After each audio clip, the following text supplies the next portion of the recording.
এদিন মঙ্গলবার 11টা নাগাদ দ্বিতীয় দিনের ইংরেজি পরীক্ষার আগে গাজল পঞ্চায়েত সমিতির সভাপতি মোজাম্মেল হোসেনের উদ্যোগে গাজল তরিকুল্লা হাই স্কুলে জলের বোতল ও পেন দিয়ে মাধ্যমিক পরীক্ষার্থীদের ভালো পরীক্ষার জন্য শুভেচ্ছা বার্তা জানান। গাজল ব্লক পঞ্চায়েত সমিতির সভাপতি মোজাম্মেল হোসেনের জানান, মোট 3টি স্কুলে সেখানে মাধ্যমিক পরীক্ষা সেন্টার পড়ে। Babupur high school, Salaidanga high school, Dhayal high স্কুলে পরীক্ষা হয়।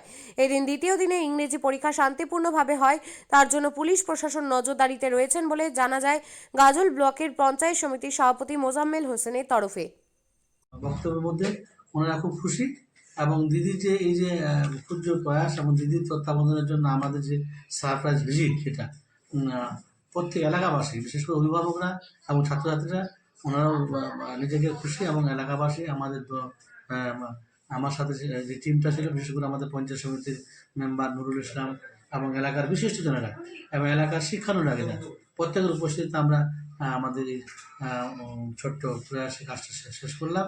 আমি নিজেকে খুব খুশি হলাম এবং প্রত্যেকে আগামী দিনে যেন পরীক্ষাগুলোকে ভালোভাবে দেয় এবং প্রত্যেকে যেন সুস্বাস্থ্যের সমেত এবং তারা কি বলবো মনোযোগ সহকারে পরীক্ষাগুলো দিতে পারে এবং গাজল আগামী দিনে মালদা জেলা নয়, সারা পশ্চিমবাংলার বুকে এক নজিরবিহীন কিছু উদাহরণ সৃষ্টি করতে পারে।